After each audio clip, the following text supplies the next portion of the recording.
Kanpur eight 2047 इसके लोगो और website launch की पहली वर्कशॉप पे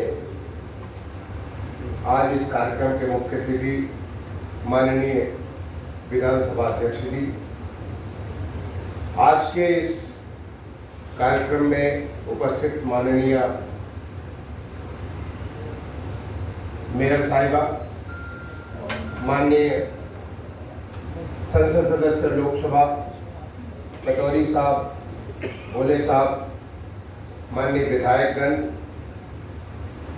आज के इस सभा में उपस्थित कानपुर के तमाम सारे वरिष्ठ अधिकारीगण, मंडलायुक्त, पुलिस कमिश्नर और यहाँ के तमाम सारे सम्मानित नागरिकगण, कानपुर एट 2047 इस विषय पे मैं बात करने के पहले दो बातें आपसे पहले करना चाहता हूँ, उसके बाद मैं उस पर बात करूंगा। पहला तो ये आज का जो समारोह है इस बात के लिए नहीं था कि हमारी डिमांड क्या है। मैं आपको बताऊंगा आज के कार्यक्रम का उद्देश्य क्या था। मैं धन्यवाद देना चाहूंगा, हमारे पहले बहुत सारे माननीय वक्तागण ने कुछ बातें कही जिसमें मैं बाद में बात करूंगा। दूसरा, कुछ लोगों ने मुझे बहुत सारे कागज दिए, आते ही बहुत सारे कागज दिए, लेकिन इसका आज के इस समारोह का ये उद्देश्य बिल्कुल नहीं था। आज के समारोह में जो सबसे पहले हमारे माननीय विधानसभा अध्यक्ष महोदय ने इस कानपुर एट 2047 का लोगो लॉन्च किया। आपने देखा लॉन्च इतना बढ़िया, इतना खूबसूरत आपने लोगो बनाया, लेकिन उस पूरी भव्यता के बीच जो आपने इतना उसको बांध दिया था प्लास्टिक्स में और उसको खोल करके कूड़ा यहाँ पे खड़ा किया। मैं आपको कई बार मंच से, कई बार, एक बार नहीं, कई बार कई मंचों पे हर जगह मैं बोल चुका हूँ और मैं भारत सरकार में तब भी बोलता था, वहाँ तो मैंने फोर्स कर दिया था सब लोगों को, और यहाँ भी मैं स्टेट गवर्नमेंट में लोगों को फोर्स कर देना चाहता हूँ कि जब भी इस प्रकार का विमोचन हो, किसी प्रकार का लॉन्च हो, तो केवल मुख्य अतिथि महोदय जैसे हमारे माननीय विधानसभा अध्यक्ष महोदय हैं, केवल उनके ही जो चाहे पुस्तक हो चाहे लोगो हो, केवल उसको ही बांधने की जरूरत है। और इतना ज़्यादा आप प्लास्टिक से आपने बांध दिया, इतना बांधने की जरूरत नहीं।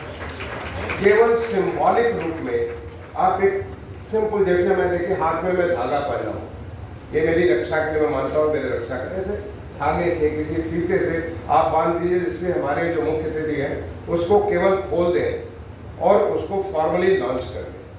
बाकी लोग तो उनके, मैं तो उनके साथ वो साथ देने के लिए था, मेयर महोदय साथ देने के लिए थी, सांसद महोदय साथ देने के लिए थे, बाकी लोग केवल दिखाने के लिए लॉन्च माननीय अध्यक्ष महोदय के द्वारा किया जा रहा है। तो मैं अनुरोध करना चाहूँगी भविष्य में कानपुर में या आप जितने लोग यहाँ पे, अगर ऐसे कोई भी फंक्शन हो, अगर किसी को लॉन्च करना हो, तो लॉन्च करने के लिए इतनी सारी, जैसे कि हर आदमी नोच रहा है, कसोट रहा है और उसके बाद यहाँ पे गंदगी पैदा कर रहा है, मुझे उसमें कूड़ा दिखता है। मैं आपको बताना चाहता हूँ कि उसमें कूड़ा दिखता है, और वो कूड़ा इसलिए दिखता है क्योंकि मैं भारत सरकार का अर्बन सेक्रेटरी रहा हूँ लगभग 5 साल, 4 साल 7 महीने में भारत सरकार का अर्बन सेक्रेटरी रह के पूरे देश में स्वच्छ भारत मिशन को मैंने पूरे शिद्दत के साथ, जैसे आदमी पूजा करता है, पूरे शिद्दत के साथ पूरे देश में कोने कोने, अरुणाचल से लेकर के गुजरात तक और कश्मीर से लेकर कन्याकुमारी तक हर शहर में मैंने स्वच्छ भारत को पूरी शिद्दत के साथ को फॉलो किया।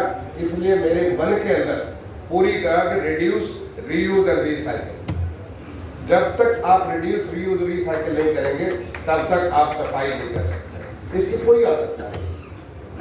तो मैं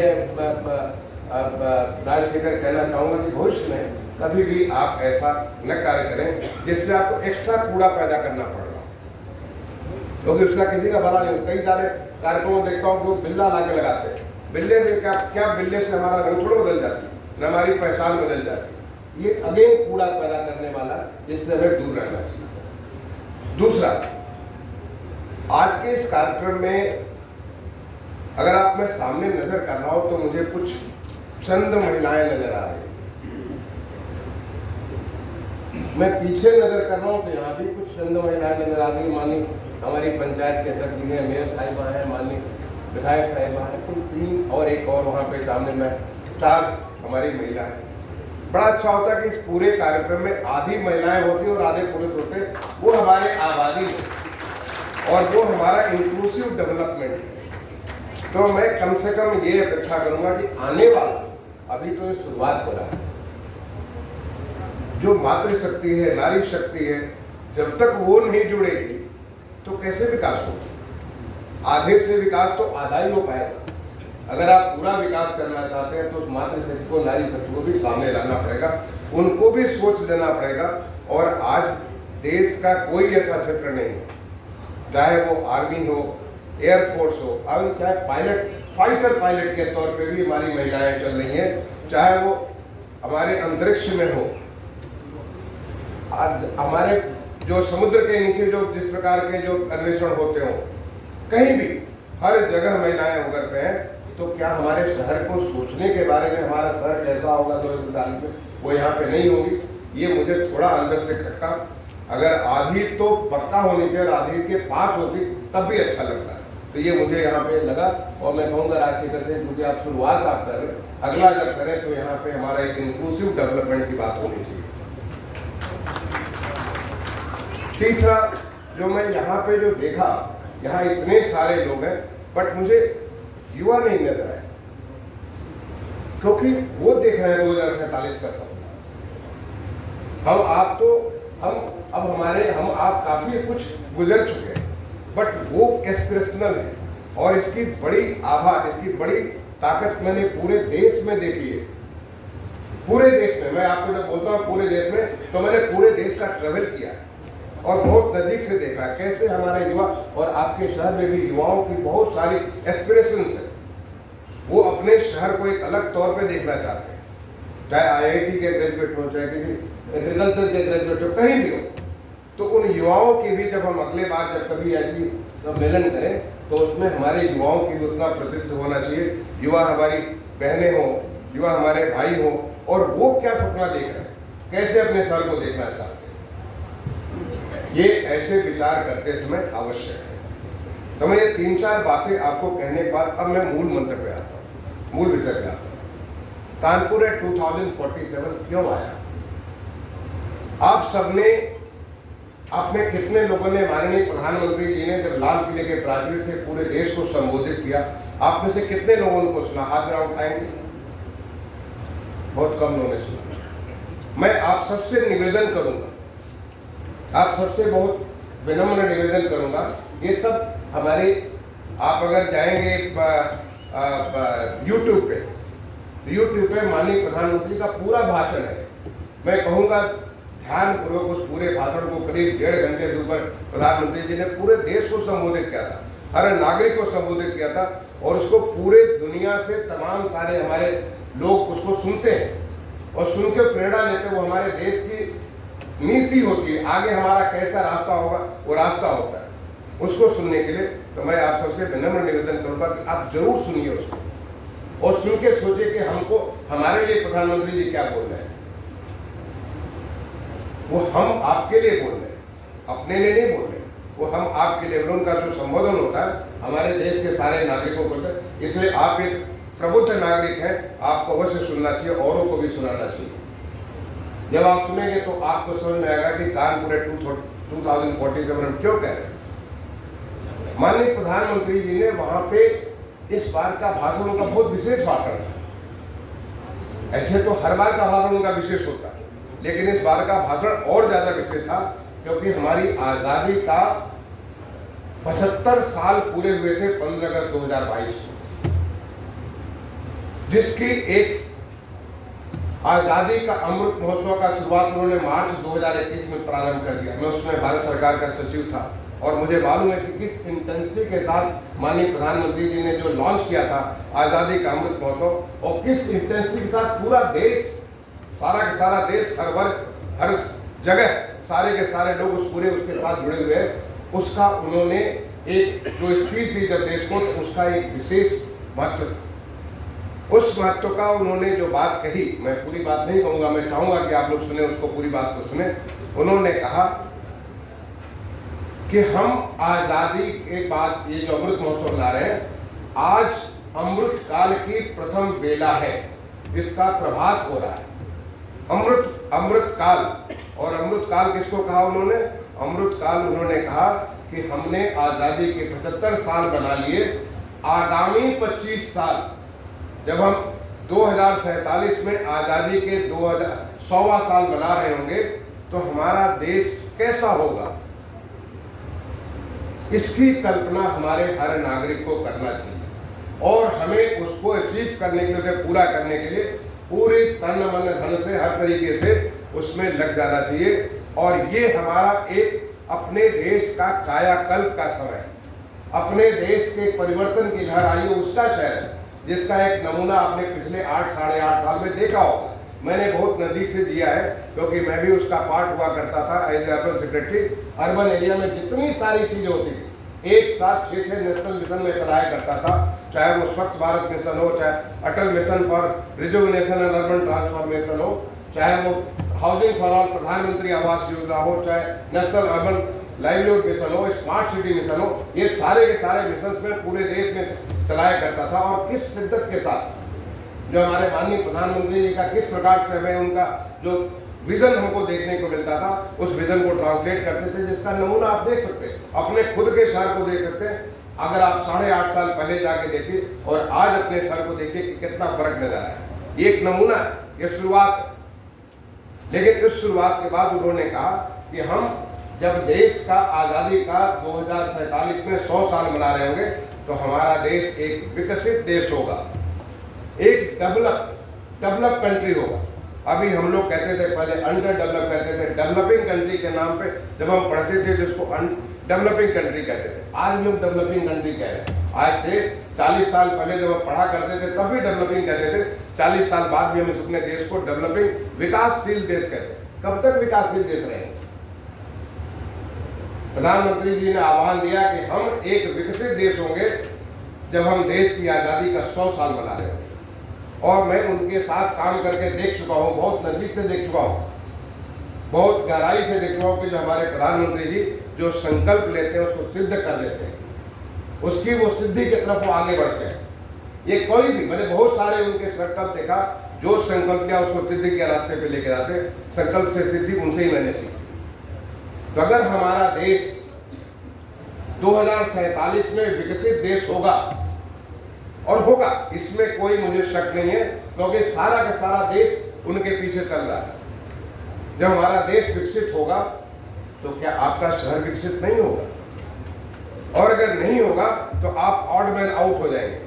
जैसे होता है ऑड मैन आउट, जिसको कहते हैं, आप अंग्रेजी में फ्रेज कहते हैं ऑड मैन आउट, यानी दूसरों से अलग हो गए, आप पिछड़ जाएंगे। उस आज़ादी के जब हमारा 2047 में मनाएंगे तो कानपुर ऑड मैन आउट हो जाएगा, आपके बगल में दूसरा शहर वो विकसित देश का एक अंग होगा और आप विकसित देश के अंग नहीं रहेंगे। क्या आप चाहते हैं ऐसा होना चाहते हैं? अगर आप नहीं चाहते हैं तो फिर आपको सोचना चाहिए कि हमारा देश आज़ादी का जब 100 साल मना रहा होगा तो आपका शहर कैसा होगा। भगवान ने हम सब में एक क्षमता दे रखी है, ये हमारी सोच की शक्ति जो है इतनी स्ट्रांग बना रखी है कि हम अपने आप को 25 साल आगे जाकर के सोच सकते हैं कि हम कैसे होंगे 2047 में। हो सकता है आप में से सारे लोग न रहे उसमें 2047 में, ये काल का गाल चलता रहता है, कुछ लोग रहेंगे कुछ नहीं रहेंगे। लेकिन आज अपने आप को 2047 में ले जाके सोच सकते हैं कि हमारा शहर 2047 में कैसा होगा, और एक बार आप सोच लीजिए तो फिर आप उस रास्ते को पकड़ करके चल सकते हैं। हो सकता है कि आप न रहे, लेकिन आपने जो सपना देखा है, क्या वो सपना साकार होगा? क्या सपना पूरा होगा? ये आपको सोचने की बात है। और साकार होगा अगर एक बार आप उस रास्ते पे चल चुके। और मैंने देखा जब प्रधानमंत्री जी ने लाल किले के प्राचीर से 15 अगस्त में, वहीं पे 15 अगस्त 2014 को लाल किले के प्राचीर से उन्होंने कहा कि अपने देश को, हमारे जो बापू जी जो राष्ट्रपिता है उनके लिए सच्ची श्रद्धांजलि होगी कि हम उनका जब 150वां साल बना रहे होंगे 2019 में, अपने देश को स्वच्छ कर देंगे। तमाम सारे लोगों के मन में शक था देश स्वच्छ कैसे हो जाएगा, उन्होंने स्वच्छ तो सोचा भी नहीं था। हमने हमेशा जो गंदगी को अपने साथ आत्मसात किया हुआ, लोग तमाम सारे लोग उसकी हंसी उड़ाते थे। कई मैंने पॉलिटिकल, एडमिनिस्ट्रेटिव तमाम सारे वर्गों में, मैंने अलग अलग वर्गों में जाकर देखा, लोग सोचते थे कैसे हो पाएगा। लेकिन आज आप पीछे मुड़ करके देखिए, क्योंकि जब उन्होंने 2 अक्टूबर 2014 को, मैं वहाँ पे उस कार्यक्रम को मैं इंचार्ज था, मैं सारा कार्यक्रम as additional secretary ministry of urban development सारा कार्यक्रम में देख रहा था, सारी व्यवस्था में कर रहा था। जब उन्होंने कहा कि ये कार्यक्रम सरकार का कार्यक्रम नहीं, स्वच्छ भारत मिशन सरकार का नहीं होता, ये लोगों का कार्यक्रम है। उन्होंने कहा कि जिस दिन देश के 125 करोड़ लोग तय कर लेंगे कि हमें स्वच्छ रहना है, तो दुनिया की कोई ताकत देश को गंदा नहीं रख सकती। और उस ताकत को उन्होंने दिखाया, जो कि 2019 में पूरे देश ODF, ओपन डेफिकेशन फ्री हो गया। पूरे देश में गंदगी बहुत कम हो गई। अभी भी मैं रास्ता तय करता, जिसके लिए स्वच्छ भारत मिशन अर्बन 2.0 अभी लॉन्च किया था, जब मैं वहाँ पे था। इसको लॉन्च किया उन्होंने अक्टूबर 2022 में या अक्टूबर 2021 में। बिल्कुल स्वच्छ होगा अगले 5 साल के भीतर, वो हमारा रास्ता उसका तय करते हैं। ये होता है संकल्प। जैसे उन्होंने कहा कि हर एक को मकान देंगे, लोग सोचते थे मकान। मैंने शहरी इलाके में जब मैंने पहला अनुमान निकाला तो पता चला कि 1 करोड़ मकान की जरूरत है। कैसे कर पाएंगे 1 करोड़ मकान? आज तक 8.5 लाख मकान तो 12 साल में जाकर के बने। 1 करोड़ मकान कैसे कर पाएंगे? और जब बाद में डिटेल हर एक शहर से डिटेल लिया गया तो 1 करोड़ 13 लाख का अनुमान आया। और मुझे आपको बताते हुए खुशी हो रही है कि जो लोग सोचते थे कि नहीं हो सकता है, 1 करोड़ 21 लाख मकान सैंक्शन हो गए। करीब 94 लाख मकान पे काम चल रहा है। करीब 62 लाख मकान दे करके हर एक को मिल चुका है। और मकान 4 दीवारें नहीं, बल्कि हर मकान वो है जिसके घर में पीने का पानी है, वहाँ पे गैस का चूल्हा है, वहाँ पे टॉयलेट भी है। हर एक वो सुविधा जो एक इंसान को चाहिए। और ये मैं जब आपसे बात कर रहा हूँ तो हिंदुस्तान के कोने कोने में जाकर मैंने देखा, अरुणाचल में भी देखा है, नागालैंड में देखा है, मणिपुर में देखा है, तमिलनाडु में, कश्मीर में, हर जगह जाके देखा। आपके खुद के प्रदेश में लगभग 9 लाख से ज़्यादा लोगों को मकान मिल चुके, जो पूरा देश नहीं कर पाया था 10 साल में। आपके प्रदेश में 2017 में लगभग 0 था। आज करीब 9 लाख से ज़्यादा मकान हमारे, आप किसी मकान में जाके देख लीजिए, जो सुविधाओं के साथ है वो मकान सबों ने, वो हमारे प्रधानमंत्री जी की संकल्प से सिद्धि। उन्होंने कहा कि हम अपने देश की इकोनॉमी को $5 ट्रिलियन इकोनॉमी करेंगे। और उस व्यवस्था को सोच करके हमारे माननीय मुख्यमंत्री जी ने एक संकल्प लिया कि हम अपने प्रदेश की इकोनॉमी को $1 ट्रिलियन इकोनॉमी करेंगे। आपको पता होगा कि उसके बारे में भी हमने कंसल्टेंट लगा रखा है। उसके बारे में बहुत सारी चीजें जो पिछले 5 साल में हमारे प्रदेश का विकास हुआ है, अभूतपूर्व विकास हुआ है, जो संभव नहीं, सोच नहीं सकते थे आपको हमारे प्रदेश में जो विकास हुआ है। लेकिन इस बेस लाइन के बाद हमें बहुत आगे का रास्ता लेना, और वो है आज हमारे प्रदेश की जो इकोनॉमी है वो $245 मिलियन की इकोनॉमी। इसको $1 ट्रिलियन लगभग 4 गुना करना दुनिया में कोई नहीं कर पाया, लेकिन उत्तर प्रदेश करेगा। कैसे करेगा? उसकी पूरी की पूरी व्यवस्था कर रहे हैं। एक मल्टी प्रॉन्ग अप्रोच लेकर के चलने की, किस प्रकार से हर क्षेत्र को हम लोग करेंगे। क्या आप उस दौड़ में पीछे रहना चाहते हैं? अगर आप पीछे नहीं रहना चाहते तो आपको सोचना पड़ेगा।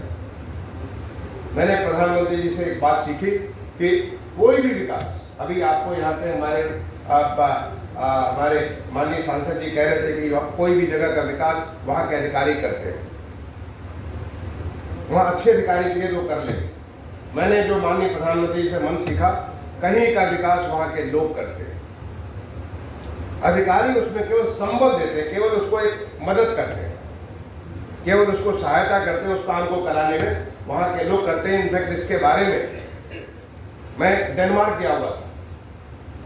डेनमार्क का जो उनका कैपिटल है कोपेनहेगन में मेरी मुलाकात हुई। येन गेल, आपने पता नहीं नाम न सुना हो, आप में से कोई अगर आर्किटेक्ट या प्लानर होंगे, आपने नाम सुना होगा, नहीं होगा तो आप गूगल करके देख सकते हैं। बहुत बड़ी हस्ती है येन गेल। मुझे सौभाग्य मिला उनके साथ 1.5-2 घंटा गुजारने के लिए। उन्होंने मुझे किताब दी, प्रेजेंट किया। वो किताब थी cities are for the people. बड़ी प्यारी किताब है सिटी, अगर आप चाहें तो किताब को खरीद करके आप पढ़ सकते हैं। मैंने फिर एंगल से पूरे देश को संबोधित कराया एक अपने कॉन्फ्रेंस में। वो पर्सनली नहीं आ सकते थे, इसमें उनकी उम्र करीब 80 साल की है।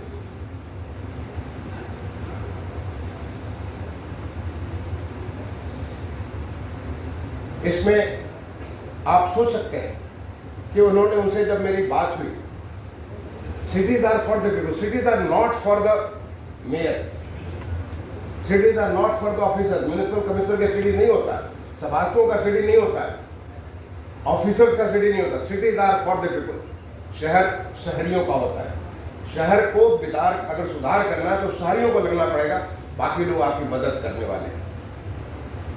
ये बात आपको मैंने ये इनके साथ सीखा, और वो बात मैंने लगातार हर कार्यक्रम में मैंने प्रधानमंत्री से सीखा है कि लोगों को इस काम को करना पड़ेगा। इसलिए आज ये शुरुआत जो की जा रही है कानपुर 2047, मैंने राजशेखर से आपसे अनुरोध किया था कि इसमें हमारे शहर तमाम सारे वर्गों से मिलकर के बनता है। यहाँ पे टेक्नीशियंस भी, हमारे वाइस चांसलर हैं, तमाम सारे प्रोफेसर्स हैं, यहाँ तमाम सारे जो हमारे इंडस्ट्रिस्ट भी हैं, यहाँ तमाम सारे बिजनेस कम्युनिटी के लोग, यहाँ पे तमाम सारे जो लेबर भी उससे जो रिप्रेजेंट करने वाले लोग, यहाँ पे तमाम सारे भारत सरकार की संस्थाओं को रिप्रेजेंट करने वाले लोग, यहाँ पे फार्मर्स कम्युनिटी के भी लोग, हर एक कम्युनिटी के लोग।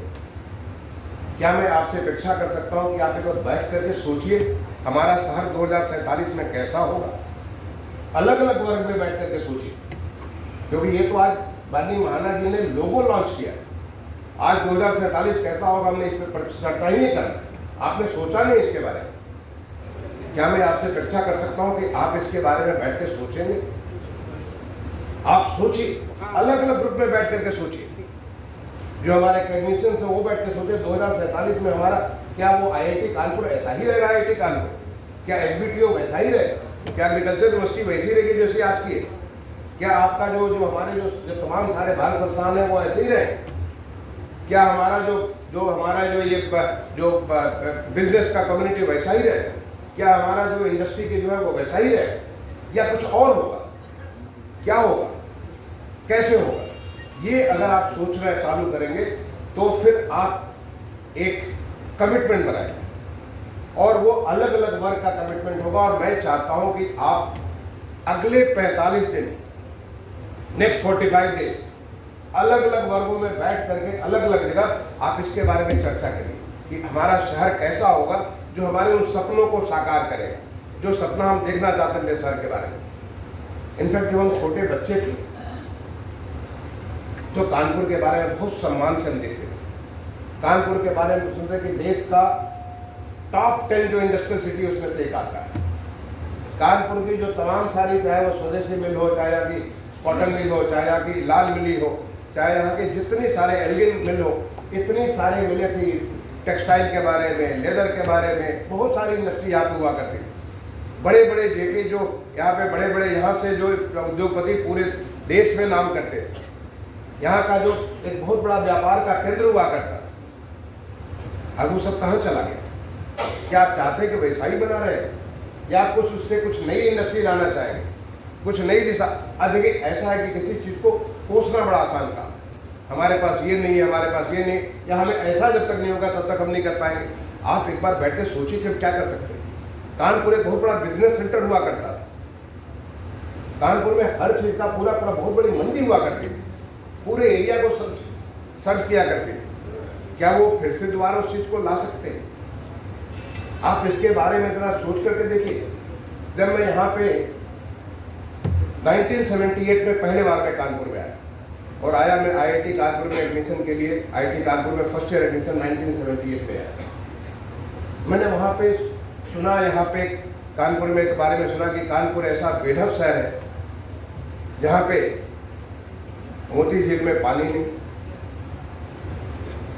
फूल बाग में फूल नहीं, और घंटाघर में घंटा नहीं। ये मैं सुना। और जब मैं वापस यहाँ पे 1998 में वाइस चेयरमैन के लिए आया, मैं यहाँ पे जब ज्वाइन किया, आगरा में कलेक्टर था, वहाँ के बाद जब मैं आया, मैंने मन में तय किया कि मैं जितने दिन भी यहाँ VC रहूँगा, इस कहानी को हमेशा हमेशा के लिए ख़त्म कर दूँगा। ये मैंने मन में संकल्प ले लिया था, और मैं बताना चाहता हूँ कि उस संकल्प को मैंने सिद्ध भी कर लिया। आप सबसे पहले आपको मोती झील में पानी लेकर, मैं उसकी कहानी में, लंबी कहानी है, आपको शायद किसी को पता नहीं होगा मैंने कैसे वहाँ पे पानी लाया। मोती झील में पानी नहीं लाया, बल्कि आज मोती झील का जो फाउंटेन बना और उससे बहुत चीज़ चेंज हुआ। मेरे पास समय नहीं बताने के लिए, मैं पूरी कहानी बता सकता हूँ जो कानपुर वालों को मालूम नहीं। आपको जो है आपके जो घंटा घर में घंटा लगा, उसके लिए कितनी सारी कहानी की आपको मालूम नहीं होगा। आज वो जो आपकी जो बस स्टैंड बना, कैसे कैसे बना, वो सारी की सारी कहानी में बताना चाहूँ तो लंबी कहानी है। वो वहाँ पे घंटा भी बना, घंटा भी लगा। आपकी जो फूल बाग में फूल, वहाँ पे पहले बार उत्तर प्रदेश का म्यूजियम बनाया। गांधी जो बिल्डिंग थी, जो गांधी भवन था, या उसको जो है एक ब्रिटिश नेम हुआ करता था, वहाँ पे पूरा फूल पत्ते लगे, तमाम सारे लगे। अगर आप एक बार संकल्प लीजिए, देखिए कि क्या फर्क पड़ता है। हमारे मंत्री हुआ करते थे लालजी टंडन जी, उनके यहाँ पर बात हो रही थी 5 साल से आपका ये जो मेडिकल कॉलेज का जो था फ्लाईओवर नहीं बन पा रहा था। मीटिंग में बात कर रहे थे, मैंने कहा मैं 2 करोड़ देता हूँ, आप आइए कल नींव डालिए। मैं KDS में 2 करोड़ देता हूँ, आप नींव रखिए। और नींव रखा, देखिए कि वो बन गया, फट से बन गया। वो 5 साल से नहीं बन पा रहा था। तो ये संकल्प से सिद्धि संभव। एग्जाम्पल इसलिए दे रहा हूँ कि बहुत कुछ चीज़ें संभव। मुझे आज तमाम सारे अच्छे अधिकारी हैं, बट उन अधिकारियों को ताकत तो हमारे लोग देंगे। जब तक लोग नहीं सोचेंगे तब तक ये काम नहीं होगा। इसके लिए माननीय प्रधानमंत्री जी ने जो, अब आप उनकी जब भाषण सुनेंगे तो उसमें उन्होंने पंच प्राण की बात की। पंच प्राण क्या था? पहला प्राण था उनका जो एक विकसित भारत का सपना, कि मैंने हमें देश को विकसित करना है। दूसरा प्राण था कि गुलामी के हर एक सोच से आपको मुक्ति। जो हम सोचते हैं कि हम ऐसा, हर चीज का इंडोर्समेंट, कि जब तक कोई एक सफेद चमड़ी वाला आकर के उसको इंडोर्स नहीं करेगा तब तक नहीं करेंगे। अरे देखिए आप में कितनी ताकत है। आज हमारा देश कितना ताकतवर हो गया है, इतनी ताकत आप सब में, जो कुछ आप सोच नहीं सकते कितनी ताकत दिखा रहे हैं। पूरे दुनिया को एक रास्ता दिखा रहे हैं कि कैसे जो इतनी सारी चीजें के लोग आकर के देख रहे हैं कि कैसा देश, हमारा देश आगे बढ़ा। कल अभी एक आज के अखबारों में आपने पढ़ा होगा, IMF के कॉन्फ्रेंस, IMF के हेड वो कह रहे हैं कि हिंदुस्तान पूरे दुनिया को दिखा रहा है कि कैसे डेवलपमेंट हो सकता है। और वो डेवलपमेंट के पीछे जब भी कभी प्रधानमंत्री जी को आपने सुना होगा, उन्होंने कहा लोगों की ताकत से वो सारा डेवलपमेंट हो रहा है। देश के इतने करोड़ लोगों की ताकत जो उनके पीछे इसलिए हो रहा है। तो जिस दिन आप लग जाएंगे तो उस दिन तो मेयर साहिबा की ताकत हो ही जाएगी। जिस दिन आप लग जाएंगे उस दिन तो हमारे, चाहे म्यूनिसिपल कमिश्नर हो, हमारे वाइस चेयरमैन हो, कमिश्नर हो, DM हो, सबकी ताकत बन जाएगी। कैसे हो सकता है? अगला उन्होंने कहा कि हमारे विरासत पे गर्व। अभी आपको माननीय पटौड़ी जी तमाम सारी बातें बता रहे थे, यहाँ पे इतनी सारी चीजें। सबसे बड़ी चीज हमारी माँ गंगा यहाँ से गुजरती है, इतना सारा पानी, गंगा जी में इतना सारा पानी है, या इतने सारे स्थान है, वो हमारी विरासत है। क्या हम अपनी विरासत पे गर्व करके इस विरासत को हम एक अर्थव्यवस्था का एक पूरा परिवर्तन का कर सकते हैं क्या? आपको सोचने की बात है। विरासत हमारी जो बहुत ऐसी विरासत जिसको आप कभी मैनचेस्टर ऑफ ईस्ट कहलाते थे, वो हमारी विरासत है। क्या आप दोबारा उस प्रकार की ताकत को ला सकते हैं? कानपुर के बारे में इतनी सारी चीजें थी, क्या आप वो हमारी विरासत पे गौरव करना, विरासत को फिर से दोबारा जीवंत करना। अगला उनका था कि कैसे हम एकता और एकजुटता से, यानी समाज के हर एक वर्ग को, मैं आपको बताऊं, जब ये कानपुर 2047 का लोगो बनाया जा रहा था, मैंने आइडिया दिया इसको, राजशेखर जी को आइडिया दिया कि आप कुछ बनाइए। उन्होंने कुछ बनाया, मुझे शेयर किया। मैंने कहा कि इसको आप एक काम करिए, इसको सतरंगी हमारी इंद्रधनुष के रंगों में रंग दीजिए। मेरे पीछे सोच क्या थी? सोच ये थी, इंद्रधनुष रिप्रेजेंट करता है एक इंक्लूसिविटी को। सातों रंग जो मिलकर के सारे रंग का समूह बनाते हैं, वो सातों रंग इसमें मिले होते हैं। कोई भी समाज आगे नहीं बढ़ सकता अगर वो सोचेगा कि हमारा मजदूर कमजोर रहे, हमारा आम आदमी कमजोर रहे, हमारे ये लोग कमजोर रहे। समाज तब स्ट्रांग बनता है जब इंक्लूसिव हो, हर एक वर्ग। जैसे मैंने एक एग्जाम्पल दिया कि महिला और पुरुष, आपने पुरुष ही पुरुष से खाली महिला को आपने छोड़ दिया, आधा तो डेवलपमेंट ऐसे छोड़ दिया। मैंने कहा यूथ एंड हर वर्ग के लोग, जो यूथ के साथ साथ आपके जो हमारे जो बुजुर्ग हमारे हैं, जिनके बहुत सारा अनुभव है, उनको भी जोड़े, युवा है उनको भी जोड़े, हमारे जो बच्चे हैं उनको जोड़े, एक इंक्लूसिव डेवलपमेंट। ये हमारे इंद्रधनुष को रिप्रेजेंट करता है। मुझे अच्छी चीज लगी जिन्होंने जो इसमें एरो दिखाया, तमाम सारे मुझे एग्जाम्पल दिए। वो एरो क्या कि एरो अप, जब भी इसको आप देखेंगे आप लगेगा कि हमें ऊपर जाना। 2047 के लिए हमें ईयर नहीं करना, बल्कि हमें विकास की गति को आगे बढ़ाना। ये सोच के साथ इस कानपुर एट 2047 का लोगों को डेवलप किया गया, ताकि हम समाज के हर एक वर्ग को मिल करके इसको लेकर के आगे बढ़े। आज जब आप बात करेंगे 2047 की, आज हमारे हाथ की ताकत है टेक्नोलॉजी। आज हम इतनी सारी टेक्नोलॉजी, अब तो टेक्नोलॉजी का जो मैं अल्मा माटा हूँ, हमारा IIT कानपुर का, IIT कानपुर टेक्नोलॉजी का केंद्र है, आपके पास तो यही उपलब्ध है। लेकिन टेक्नोलॉजी चाहे वो बहुत सारी चीज़ का सेंटर ऑफ एक्सीलेंस, अभी हमारी जो मंत्रिपरिषद है, अभी उन्होंने पिछले मंत्रिपरिषद की बैठक में IIT कानपुर को ड्रोन का सेंटर ऑफ एक्सीलेंस बनाया, बहुत चीज़ों का सेंटर ऑफ एक्सीलेंस है। क्या हम इस चीज़ को सबसे पहले, हम जब यहीं पे सब कुछ पैदा हो रहा है, क्या आप यहाँ के उसको उपयोग यहाँ कर सकते हैं क्या? One of the first thing I did, जब मैं यहाँ पे वाइस चेयरमैन था, पहला मैंने कानपुर से IIT कानपुर के साथ एक MOU साइन किया। बहुत लोगों ने मुझे कहा कि कैसे संभव है कि IIT कानपुर और KD एक साथ कैसे हो सकते हैं। आज आपका पूरा मास्टर प्लान 1998 में मास्टर प्लान सैटेलाइट टेक्नोलॉजी के माध्यम से यूज करके बनाया गया। 1998 में हमारा पूरा ड्रेनेज मास्टर प्लान यहाँ का बनाया गया। और आज वो तो टेक्नोलॉजी कुछ भी नहीं थी, सारी प्रॉपर्टी कंप्यूटराइज की गई। तो आज तो बहुत कुछ चीज़ें संभव है। इतनी टेक्नोलॉजी, चाहे IoT टेक्नोलॉजी हो, आर्टिफिशियल इंटेलिजेंस हो, मशीन, इतनी सारी नई टेक्नोलॉजी, कैसे टेक्नोलॉजी का उपयोग करके हम कानपुर को बहुत तेजी से बढ़ा सकते हैं, कैसे इनोवेशन एंड स्टार्टअप्स को यूज करके कानपुर को आगे बढ़ा सकते हैं। अगर आप एक बार सोचेंगे तो आपको बहुत सारे रास्ते निकलेंगे, जो जहाँ पे हमारा गुत्थियाँ बधी हुई हैं कि हम तो यहाँ पे नहीं कर पा रहे, आपको वहीं पे नई संभावनाएं टेक्नोलॉजी के माध्यम से मिलनी चालू हो जाएगी। आप कैसे अपने शहर को, कोई भी शहर, आपका शहर स्मार्ट सिटी बनाए। बट स्मार्ट सिटी का मतलब है कि सारे शहर के लोग मिलकर के अपने शहर को स्मार्ट बनाएंगे, और सबसे पहले स्मार्टनेस का पहचाने कि शहर साफ सुथरा हो जाएगा। क्या सारे के सारे लोग उसमें लग गए? आप कहिए कि सब कुछ जिम्मेदार मेयर साहिबा का है, सब कुछ तो म्यूनिसिपल कमिश्नर का, फिर हम क्या करेंगे? नहीं, आप ही को सब कुछ करना है। हम क्या करेंगे कि जिससे हमारा शहर बिल्कुल साफ सुथरा हो जाएगा? हम क्या करेंगे कि जिससे कि हमारा शहर, आपने कहा clean Kanpur, green Kanpur, clean भी होगा और ग्रीन भी होगा। अगर आप हर कोई को कैसे कानपुर को ग्रीन कर सकते हैं। और मैं तीसरा उसमें आज मैं एक नई चीज़ जोड़ूंगा जो मैंने सीखा बाद में जाकर के, धीरे धीरे मेरी भी लर्निंग, बहुत कुछ मैं उस समय तो नहीं सोच सकता था जो मैं 1998 यहाँ पे था। Clean Kanpur, green Kanpur and beautiful Kanpur, सुंदर कानपुर। कैसे आपका शहर सुंदर होगा, कैसे शहर आपका हरा भरा होगा, कैसे आपका शहर स्वच्छ साफ सुथरा होगा, और कैसे आपका शहर सुंदर कानपुर होगा। आप जिस किसी रोड पे निकलिए आपको लगे कि कितने एक सुंदर शहर में। मुझे याद है कि यहाँ पे एक, मैं किसी फैमिली को जानता हूँ, मैं एक बार उनसे मिला, पता चला कि वो लेडी यहाँ पे आज़ादी के पहले आई थी शादी करके, और कानपुर के सड़कों पे वो गाड़ी चलाती थी, कार चलाती थी। आप सोच सकते हैं कि 1947 के पहले, अब तो वो नहीं है, यही परिवार में, किसी के परिवार में जाके मिला मैं वहाँ पे, जब मैं यहाँ पे था, मुझे लगा कि यार हमारे यहाँ जब लोग सोचते नहीं थे पढ़ने वाला, यहाँ पे वो बैचलर्स थी, she had already done bachelors, और वो यहाँ पे कार चलाती थी सड़कों पे। आप सोच सकते हैं कि कानपुर कैसा रहा होगा 1947 के पहले। क्या दोबारा वैसा हो सकता है क्या कानपुर? बिल्कुल हो सकता है। एक बार आपने संकल्प ले लिया तो हो सकता है। एक clean Kanpur, green Kanpur and beautiful Kanpur. और वही नहीं, कानपुर जो है हमारा जो है एक हेल्दी कानपुर। आपने माननीय सांसद जी ने बात की यहाँ पे स्वास्थ्य सुविधाओं के बारे में, इतनी सारी, क्या हम एक टॉप क्लास का, हम क्या, यहाँ पे पैसे की कमी नहीं, पैसे की शहर में मुझे कभी दिक्कत नहीं है। क्या हम एक टॉप क्लास का यहाँ पे मेडिकल फैसिलिटी डेवलप कर सकते हैं? न जगह की कमी है, न पैसे की कमी है। क्या हम इसको बना सकते हैं? बिल्कुल बना सकते हैं। कैसे बना सकते हैं? कौन से लोगों को मिल करके बनाएंगे? क्या चीज़ बनाएंगे?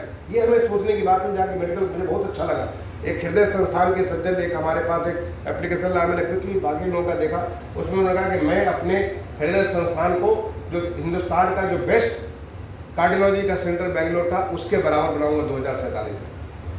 बहुत आपके सोच को मैं सलाम करता हूँ।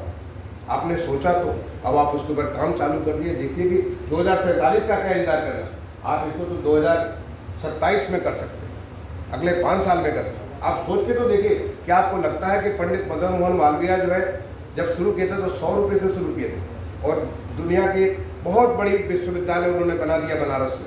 कमाल की चीज़। एक बार सोच कर तो देखिए, फिर देखिए कि कैसे परिवर्तन होता है। आप इसको एक देश, इसको आप एक स्वस्थ कानपुर कैसे बना सकते हैं, कैसे आप इसको एक समृद्ध कानपुर बना सकते हैं। और हर वर्ग जुड़ करके समृद्धता जो स्किलिंग से आ सकता है। इतने सारे इंस्टीट्यूट हैं, कैसे आप स्किलिंग करेंगे, हर बच्चे की जो हुनर है उसको निकाल करके कि कैसे उस हुनर से हम उसको यहीं पे कहीं पे स्टार्टअप करें, यहीं पे कोई बिजनेस करें कि जिससे कि कानपुर से भाग के कहीं नहीं जाना पड़े, इस शहर को वो आगे बढ़े। क्या आप कर सकते हैं कि नहीं कर सकते? क्या कानपुर में यहाँ पे इसे वाटर सिक्योर कैसे कर सकते हैं? बहुत सारे सब दुनिया के नक्शे में मिल गए पानी की वजह से। आपको तो गंगा जी मिली, लेकिन फिर पानी को नष्ट करने का हर बूंद को कैसे आप सही से प्रयोग कर सकते हैं? क्या हमारी जो हमारे रियल इस्टेट में लोग लगे, कैसे बहुत सारी टेक्नोलॉजी मुझे बताने की जरूरत नहीं। एक बार आप सोच करके देखिए, फिर आपका कानपुर शहर एक बार उभर पड़ेगा, तो आपको लगेगा कि कैसे हम हर एक पानी के बूंद को उपयोग कर सकते हैं। कैसे हम जो वाटर का जो जैसे कि यहाँ का जो हमारा यूज वाटर है उसको दोबारा ट्रीट करके कहाँ पर हम उपयोग कर सकते हैं। और फिर आपके शहर में एक हिंदुस्तान का बहुत बड़ा एग्जाम्पल बना कि जो कि एक यहाँ पे पूरा गंदा पानी जो हमारा जो यूज वाटर वहाँ से निकलता था, वो सारा ट्रीट होकर के आज गंगा जी में जा रहा है। शीशामऊ का जो वो था उसके बारे में आप देखिए कि कैसे पूरा साफ सुथरा चीज़ वहाँ पे गंगा जी में जा रहा है, कैसे उसका उपयोग हो सकता है। ये इस संकल्प का ही तरीका है जिससे हो गया। आज कानपुर यहाँ पे हमारा पूरा एक एक्सप्रेस वे से लखनऊ से जुड़ने जा रहा है। कानपुर में यहाँ पे डिफेंस का एक नोड है, जो हमारा जो डिफेंस का पूरा जो है पूरे प्रदेश में 6 नोड है, इसमें एक नोड हमारा कानपुर में जहाँ पे डिफेंस के बहुत सारे प्रोडक्शन हो। यहाँ पे एक लॉजिस्टिक्स हब बनने जा रहा है, जो आप मानिए बोले जी बात करते पूरी लॉजिस्टिक्स हब हमारा वो कानपुर जहाँ पे बहुत सारी चीज़ें हो रही है। लेकिन जब तक लोग नहीं जुड़ेंगे, जब तक यहाँ के इंडस्ट्रीज में ये कॉन्फिडेंस नहीं आएगा, आप उस काम को नहीं कर सकते। एजुकेशन इंस्टीट्यूशंस के बारे में मैंने बात किया, इंडस्ट्रियल इसके बारे में मैंने बात किया कि आप पुरानी चीज़ों में क्या नई चीज़ें ला सकते हैं। आप एक बार सोच के देखिए, दुनिया बदली है, पूरा तमाम सारे मुझे मौका मिला, दुनिया के तमाम सारे शहरों को मैंने देखा। आपका शहर एक स्मार्ट शहर है, उस स्मार्ट शहर में आप कैसी इंडस्ट्री चाहते हैं? आपको मेट्रो के आपको मेरा उपहार मिला कि मेट्रो यहाँ पे चल रही है, पहले बार मेट्रो यहाँ पे चलना चालू।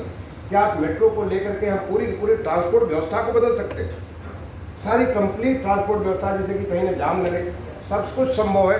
एक बार हमारी सोच में केवल आने की जरूरत है, तो फिर सारा चीज़ संभव ऐसा होता है। और हमने दुनिया में देखा, अपने देश में भी तमाम सारे शहरों में देखा, अगर हुआ है तो कानपुर में क्यों नहीं सकता है?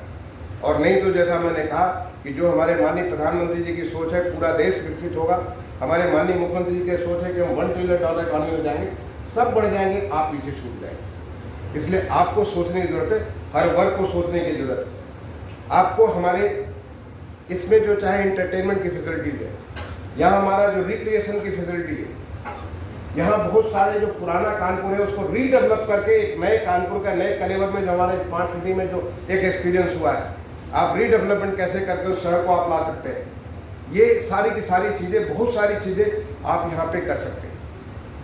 मुझे नहीं मालूम कि कानपुर में आपका कोई फाउंडेशन डे होता है, अगर नहीं है तो मैं आपसे निवेदन करना चाहूँगा मेयर साहिबा से कि आपका फाउंडेशन डे होना चाहिए। हर साल एक दिन ऐसा रखिए, जैसे आदमी का जन्मदिन होता है वैसे शहर का जन्मदिन रखिए और शहर का जन्मदिन मनाइए। और उस दिन अपने आप को जो आप संकल्प लेंगे, देखिए उस संकल्प में आप कहाँ तक पहुँचे।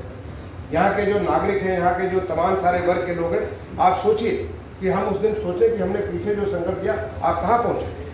आपके जो आप जब इसको जब अलग अलग ग्रुप में आप बात करेंगे, आप बात करके मैं कहूँगा कि आप उस संकल्प को जो 47 का सपना है उसको ब्रेक करिए। 5-5 साल में 27 में कैसे होंगे, 32 में कैसे होंगे, 37 में कैसे होंगे, 42 में कैसे होंगे, 47 में कैसे होंगे। और सबसे बड़ी चीज़, उसको करने के लिए हम क्या करेंगे, क्योंकि हम बड़ी बड़ी चीज़ें बना दें, सब कुछ काम दुनिया के लिए, हमारे लिए कुछ भी नहीं।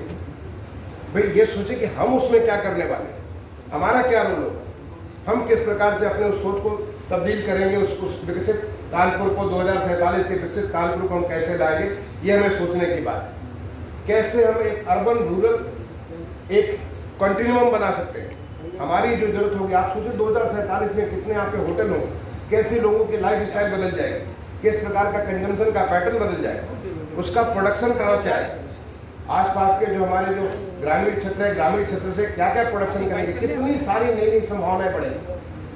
आप सोच सकते हैं, आप इतना सारा क्या हमारे आसपास में जो इलाके उसमें कितनी सारी समृद्धि बढ़ेगी। उस समृद्धि को लाने के लिए हम लोग क्या करेंगे, ये जो तमाम सारी चीज़ें हैं, उन चीज़ों को हम लोग करने के लिए क्या क्या कर सकते हैं।